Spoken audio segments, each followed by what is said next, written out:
Bom dia, gente. Então, o nosso grupo ele ficou responsável por abordar o tema de principais agentes teratogênicos, químicos e físicos na gestação. A nossa equipe é formada pelos acadêmicos eu, Ana Luísa Ferreira, Esté Fonseca, Maria Luísa Almeida, Maria Luísa Soares, Sávio Ramos, Vitória Almeida e Rafaela Braga. E o docente, Marcos Vinícius Macedo de Oliveira. Então, dando a introdução, antes de falar sobre essas ações dos agentes teratogênicos, é importante nós conhecermos o que são os agentes teratogênicos. Então, a gente define que o agente teratogênico, os teratógenos, eles são qualquer substância, um organismo, agente químico ou físico, que estando presente durante algum momento da vida embrionária ou fetal, ele vai produzir alguma alteração na estrutura ou na função ali do embrião. Além disso, essa ação do teratógeno ela vai ser expressada de acordo com o período de exposição, com a dose do agente que foi exposto, a duração do que foi exposto, e é isso que vai levar às consequências. E essas consequências, elas podem ser aborto, prematuridade, malformações, distúrbio no comportamento ou do aprendizado e até algumas alterações no crescimento do bebê. Aí agora falando sobre alguns principais efeitos, os principais efeitos eles podem trazer tanto estruturais quanto funcionais, já presentes no momento do nascimento. E aí nós temos que observar também a questão de quando vai ter esse maior acometimento dos teratógenos. Porque o risco maior de acometimento vai ser da 3ª até a 8ª semana, sendo que da 3ª à 5ª semana vai ser um momento ali que vai estar mais exposto. Porque vai ser quando vai estar formando o primórdio dos órgãos. Então é importante que a gestante ela não esteja tendo nenhuma interação com nenhum teratógeno durante a gestação inteira, mas principalmente durante esse período. E alguns exemplos dessas malformações congênitas que podem vir em decorrência dos teratógenos são as fendas labiais e palatinas, malformações cardíacas, defeito no fechamento do tubo neural e etc. Aí vem expressando algumas imagens que pode trazer isso para vocês, como a fenda lábio-palatina, anencefalia, espinha bífida e etc., que vai ser abordado mais na frente. Sobre os exames pré-natais, algum deles que pode trazer um pouco, identificando para a gente essas possíveis malformações, nós podemos citar a ultrassonografia e a translucência nucal. E aí essa translucência nucal, ela vai ser um exame onde que vai poder identificar essas malformações através desse líquido aí que fica na nuca do bebê. Então vai trazer para a gente uma sugestão dessas possíveis malformações que vai estar ocorrendo. E aí, como trazendo os aspectos epidemiológicos dos teratógenos, eles são responsáveis por 3 a 4% das anomalias congênitas. Além disso, eles também são responsáveis de 5 a 13% das deficiências mentais. E nos países em desenvolvimento, igual nós podemos citar Brasil, México e Argentina, existem algumas características especiais que podem tornar esse problema mais agudo, igual a questão socioeconômica. Foi observado que em países que têm uma condição socioeconômica mais baixa, essa ação dos teratógenos ela é mais prevalente. Agora vamos falar um pouco dos agentes químicos. Medicamentos. As classes de medicamentos que são teratógenos são inibidores da enzima conversora de angiotensina, que são medicamentos antihipertensivos. Um exemplo desse medicamento é o captopril. Quando esses medicamentos eles são utilizados entre o 2º e 3º trimestre de gestação, eles podem causar efeitos de hipotensor e de hiperfusão no feto, causando também disfunção renal com anuria, oligodrame, hipoplasia pulmonar, restrição de crescimento de membros relativamente curtos e mau desenvolvimento do crânio. Aqui dá para a gente ver mais alguns desses defeitos. O ácido retinóico é um metabólico da vitamina A. Esse ácido ele é utilizado para tratamento contra a acne cística grave. É um teratógeno. A substância ativa do Rocutan, que tem seu uso contraindicado na gestação. E a utilização desse medicamento no 1º trimestre de gestação está associado com alta taxa de abortamento e malformação fetal. As malformações fetais elas compreendem anomalias do sistema nervoso, defeitos crâniofaciais e defeitos cardiovasculares. Pode passar. Outro medicamento que pode ser teratógeno é medicamentos para tireoide. O iodeto de potássio é um desses medicamentos. As drogas do iodeto, a classe medicamentosa do iodeto, elas interferem na síntese de hormônios tiroidianos. Os iodetos, eles atravessam rapidamente a membrana placentária e interferem na produção de piroxina. E a utilização desse medicamento, ela pode causar o aumento da tireoide, o sertinismo e a interrupção do desenvolvimento físico e mental, distrofia dos ossos e da parcimose. Aqui dá para a gente ver na imagem alguns dos efeitos da utilização desses medicamentos durante a gestação. A criança nasceu com um parto que é chamado de bócio congênito. Os tranquilizantes, a talidomida é um teratógeno potente. Ela é absolutamente contraindicada na gestação. Esse medicamento é utilizado no tratamento de hanseníase, ela causa malformações, redução dos membros, e o período crítico para a exposição desse medicamento se dá entre 20 a 36 dias após a fecundação. Outra classe teratógica é os medicamentos psicotrópicos. O LIT é um medicamento utilizado para tratar pacientes com transtorno bipolar. E o seu uso deve ser evitado no primeiro trimestre, pois tem grandes riscos de malformações cardiovasculares e bócio e espinha bífida.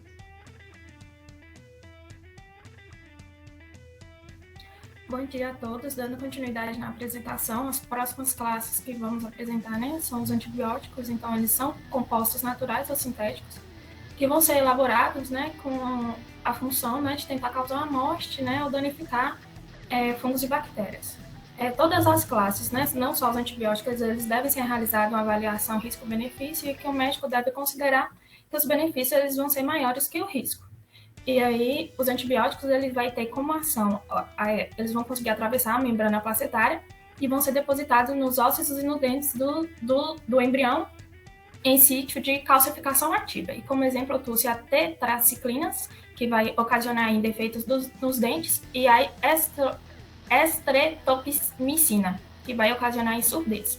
Pode passar, por favor.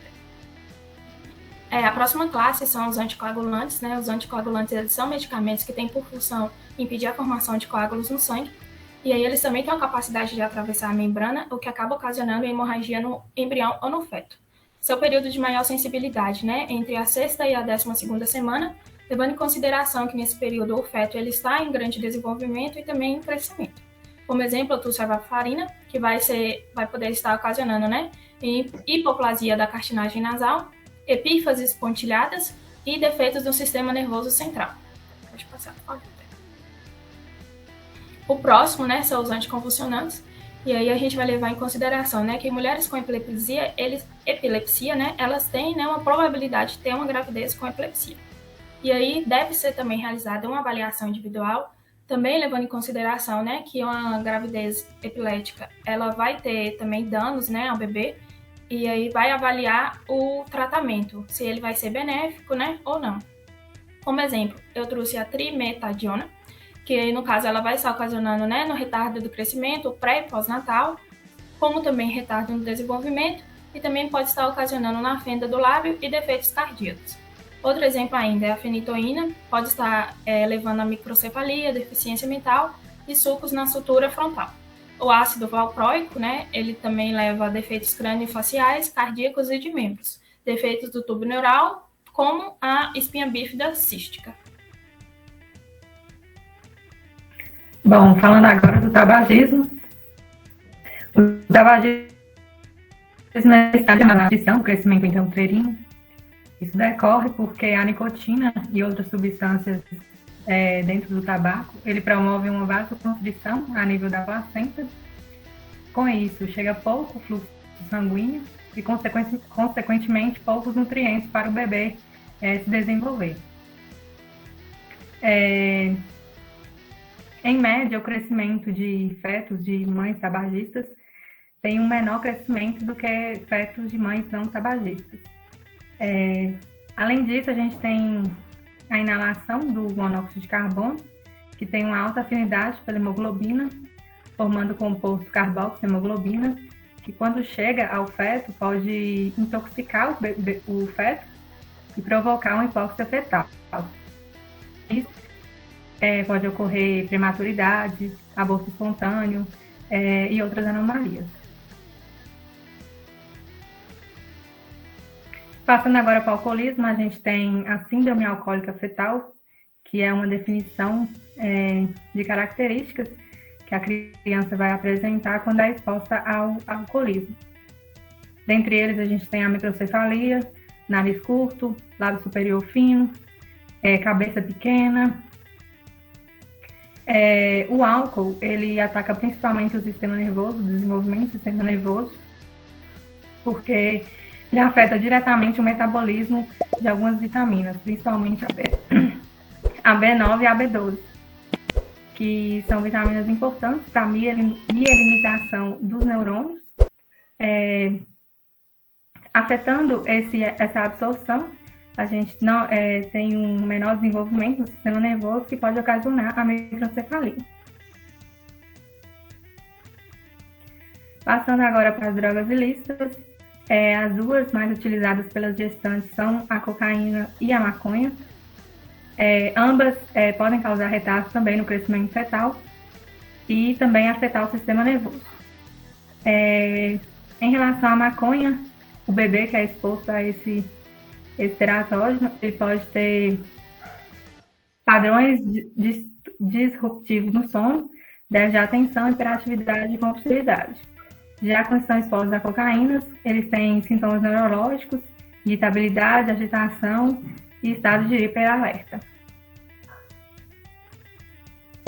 Bom, com relação aos compostos químicos ambientais que são teratógenos, nós temos o mercúrio orgânico, que é também conhecido como metilmercúrio. Essa substância é um resíduo da indústria dos fertilizantes e foi lançada pela primeira vez no meio ambiente na cidade de Kyushu, na Baía de Minamata, uma região localizada no sul do Japão, no ano de 1952. Após essa substância ser lançada no meio ambiente, ela se acumulou em peixes que faziam parte da dieta da população daquele local, e esse pessoal acabou desenvolvendo sinais e sintomas neurológicos bastante graves, tanto os adultos quanto as crianças que foram expostas. As anormalidades mais comuns decorrentes da contaminação pelo mercúrio orgânico são microcefalia, paralisia cerebral severa, dentição anormal, contando aí com a maloclusão, um tamanho irregular dos dentes e também a alteração na coloração da esmaltação do dente e também o estrabismo. E todas essas alterações, elas são passíveis de ocorrer em fetos que são expostos entre o 6º até o 8º mês de gestação.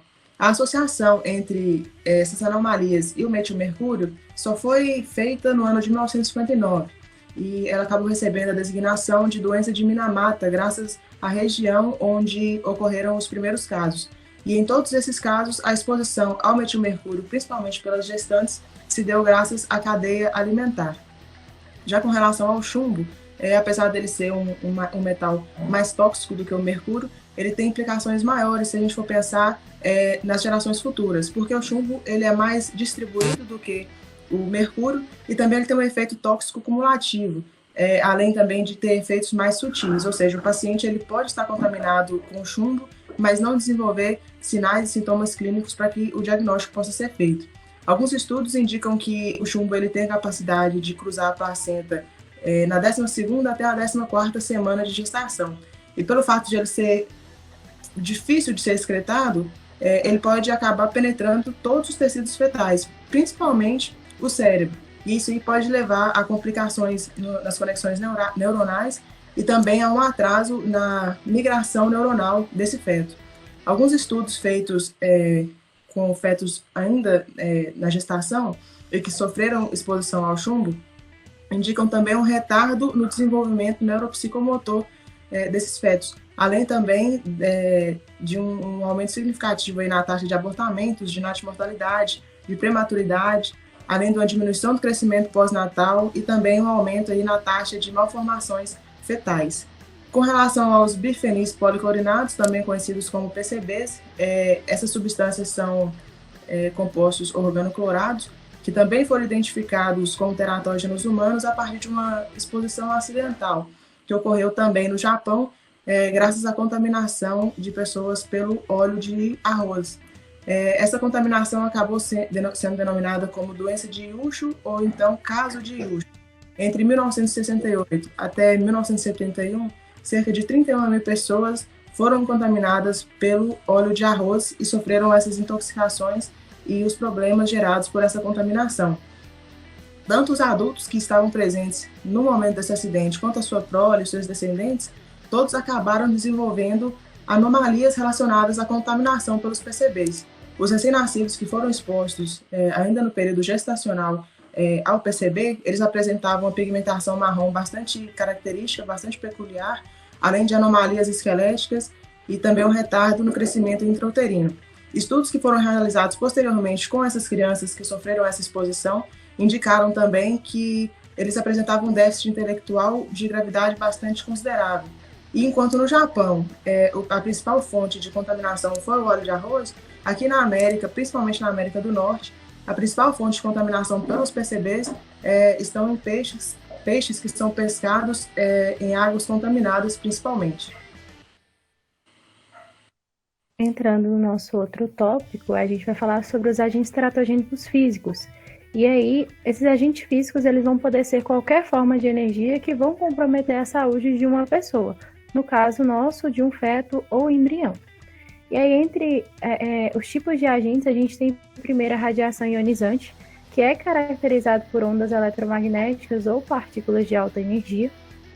E existe uma lei que fala que as células mais sensíveis à radiação, elas possuem uma alta taxa de divisão celular. Ou seja, essas células mais radiosensíveis, a gente tem como exemplo as células dos gametas, os eritroblastos e as células da medula óssea. Mas o corpo humano também tem células que são resistentes, né, à rádio. E aí são as células do sistema nervoso e muscular. Elas são bastante especializadas para lutar contra a radiação. E alguns fatores eles vão corroborar para que essa radiação ela possa ter um efeito pior ou nem tão grande na gestante, que é o tipo de radiação, o tempo de exposição, a forma, né? E aí nas gestantes, no caso das gestantes, quando elas são expostas, o organismo vai poder absorver altas doses de radiação, o que vai ser capaz de modificar essas características no feto. E aí vai ocorrer a mutação genética e vai ter esse problema no desenvolvimento do feto ou embrião. E aí esses efeitos significativos, eles vão se encontrar até a segunda semana. Por quê?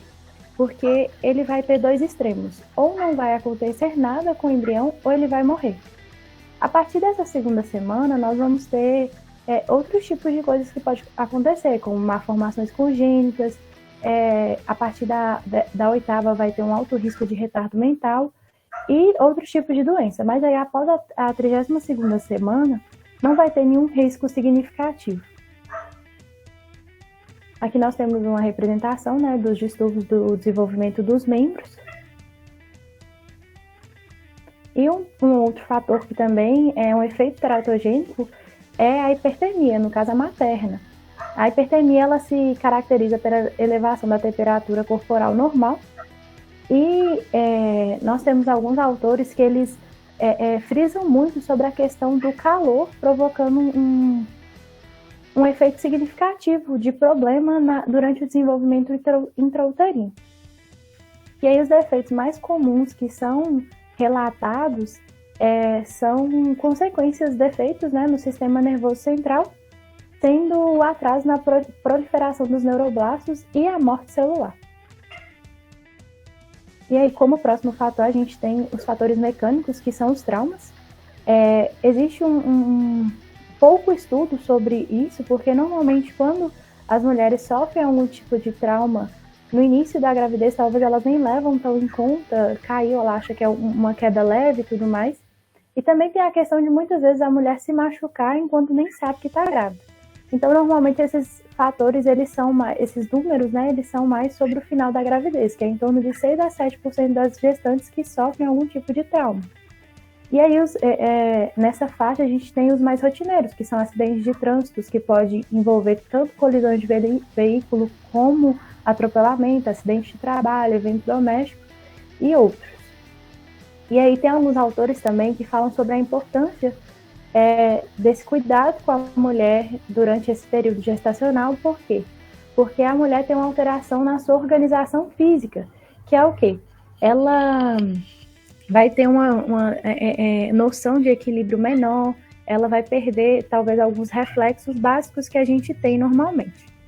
E aí as principais consequências, né, do trauma na gestação, a gente vai ter o hematoma retroplacentário, que ele vai poder no final causar um descolamento de placenta e anormalidades na formação placentária, e ele também pode causar doenças hipertensivas induzidas na gestação. Tem também a hemorragia fetal intracraniana, que em uma ultrassonografia, um achado predominante vai ser a hidrocefalia, e a hemorragia materno-fetal, que ela é muito importante em mães RH negativas, porque quando acontece essa hemorragia, tem que ter uma resposta muito rápida do serviço de saúde com a isoimunização de RH nessas mães, que é tratar com imunoglobulina RH. Bom, agora eu vou falar um pouco sobre a prevenção primária dos defeitos congênitos, né? É importante ter uma orientação para essas mulheres que querem engravidar, né? Porque elas devem, né, iniciar a administração 3 meses antes da concepção, né? E após, durante a gestação, deve ser mantida até o 3º mês e suspender, né, até 12 semanas, porque isso, né, vai prevenir a ocorrência de defeitos do tubo neural, como também é importante a vacinação contra a rubéola. A realização, né, de pré-natal, ela representa um papel fundamental na prevenção de doenças tanto fetais como maternas, né? Vai permitir o desenvolvimento saudável do embrião. Também, né, os medicamentos eles não devem ser utilizados, né, somente quando necessário, porque eles podem causar prejudicar, na verdade, o feto, né? Também deve evitar, né, não deve consumir bebidas alcoólicas, fumar ou outras drogas, porque vão estar prejudicando. É importante ter uma alimentação saudável e também consultar se algum tipo de trabalho pode, de alguma forma, prejudicar o concepto. Essas são as nossas referências. Muito obrigada.